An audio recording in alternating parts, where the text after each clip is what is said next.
반갑습니다. 브리엘에서 AS를 맡고 있는 이혜준 팀장입니다. 지금 같이 보실 영상은 에스프레소 추출 시 추출되는 양과 모터가 돌아가는 시간에 대한 상관관계인데요. 말로만 들었을 땐 굉장히 좀 생소하고 어렵게 느껴질 수 있으실 겁니다.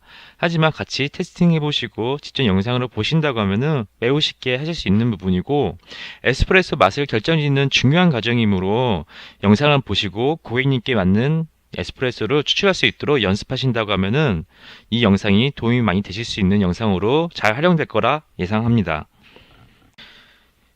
이 상관관계는 사실 영상을 보면서 테스팅할 수 있는 부분은 그렇게 많지 않습니다.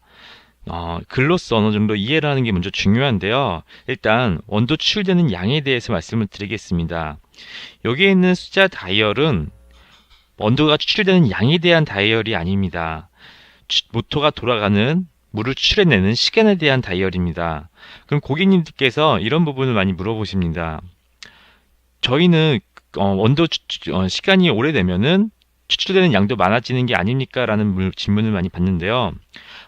정확하게는 맞는 얘기는 아닙니다. 왜냐하면은 바스켓 내부에 원두 분쇄도에 따라 원두 양에 따라 탬핑하는 힘에 따라 추출되는 양은 항상 달라지기 때문입니다.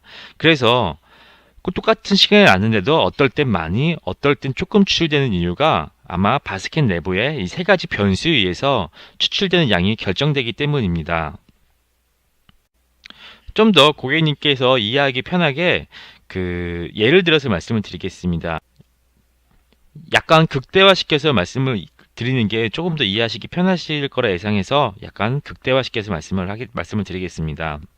만약에 이 분쇄도, 탬핑한 원두 바스켓 내부에 있는 분쇄도가 밀가루 가루처럼 굉장히 곱다고 가정을 하고 말씀을 드리겠습니다. 만약에 굉장히 고울 적에 추출 버튼을 눌러서 추출하시게 되면은 추출되는 양이 어떨까요?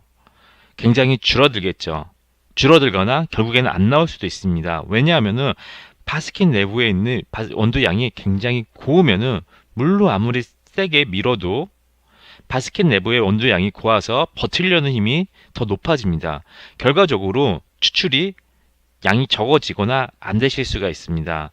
그와 마찬가지로 분쇄도가 곱거나 굵거나 아니면은 탬핑을 굉장히 세게 한다고 하면은 그것도 역시도 굉장히 안에 있는 버티려는 힘이 강해집니다.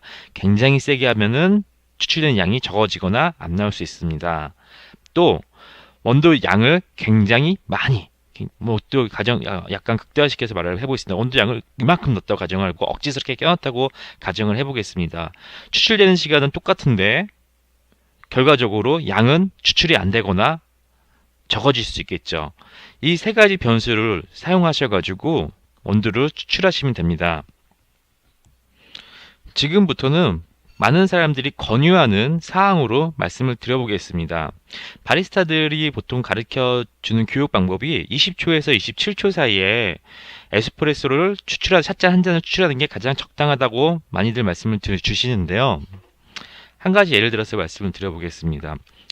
만약에 20초에서 27초 사이라고 하면은 브리엘 머신상 기준은 2.5 정도 놔두시면은 대략 20초에서 27초 사이에 모터 펌프가 멈춥니다. 근데 추출을 해보니까 양이 굉장히 적게 추출됐다고 가정을 할게요. 그럼 어떻게 해야 될까요? 물론 시간을 더 늘려서 추출하실 수도 있습니다. 하지만 바리스타가 권고하는 시간은 넘어서게 되는 거죠. 그럼 다시 한번 2.5에 놔두고 뭐를 바꿀 수 있을까요? 원두 양, 탬핑하는 힘, 분쇄도를 바꿀 수가 있습니다. 이 세 가지 변수를 각각에 맞춰서 고객님 입맛에 맞게끔 값을 잡아 나가신다고 하면은 어느 순간 양을 그 세 가지 변수를 맞추다 보면은 바리스타들이 권고하는 그 20에서 27초 사이 때 추출되는 양이 샷잔 한 잔이 나올 수 있게끔 바스켓 내부의 세 가지 변수를 통해서 추출되는 양을 조절해 나가실 수가 있습니다. 이 세 가지 변수가 너무 복합적으로 일어나기 때문에 어떨 때 어떤 값을 수정해야 될지 고객님들 입장에서는 많이 헷갈리실 수 있습니다. 지금부터 제가 말씀드리는 것은 정확한 답변은 아니지만은 약간의 도움이 될 수 있는 부분이라서 말씀을 드리겠습니다. 탬핑하는 힘이 약하게 되면은 결과적으로 추출이 될 적에 물이 약간 꿀럭꿀럭꿀럭 하는 식으로 나옵니다. 졸졸졸졸 흐르면서 나와야 되는데 탬핑하는 힘이 약하면은 약간 꿀럭꿀럭 하면서 나오실 수가 있습니다. 분쇄도가 굉장히 굵게 되면은 물이 추출되는 모양이 콸콸콸콸 나옵니다. 어떤 엑기스가 추출된다는 느낌보다는 꿀럭꿀럭도 탬핑이 잘 돼 있으면 꿀럭꿀럭은 안 나오실 거고요. 콸콸콸콸 나오게 될 겁니다. 그거는 분쇄도가 약간 굵다는 얘기입니다. 원두의 양이 적으시면은 추출되는 게 맨 처음에는 진한 에스프레소가 이 정도까지 추출되다가 요즘서부터 갑자기 굉장히 연한 에스프레소가 추출이 됩니다. 그 뜻은 원두의 양이 적다는 의미입니다. 물론 꽉 찰 때까지 맨 처음과 같은 진한 에스프레소가 추출되지는 않습니다. 하지만 시간이 가면 갈수록 연해지는 건 사실이지만은 급격하게 너무 과하게 연해진다 싶으시면은 원두 양을 살짝 늘려보시는 게 답이 되실 수 있습니다. 지금까지 제가 말씀드린 부분이 꼭 정확한 답변은 아닐 거고 아마 고객님들께서 기기를 처음 반자동 머신을 처음 접하시는 분들한테는 매우 궁금했을 부분이었을 거고 많은 도움이 되는 영상이 될 거라고 저는 생각합니다. 하지만 이 영상이 꼭 답은 아니니까 고객님께서 이 영상을 토대로 여기에서 배운 지식을 토대로 고객님 입맛에 맞는 에스프레소를 추출하려고 조금 약간의 노력이 더해진다고 하면은 충분히 브리엘 머신을 잘 활용하시면서 사용 가능할 거라 저는 생각합니다. 감사합니다.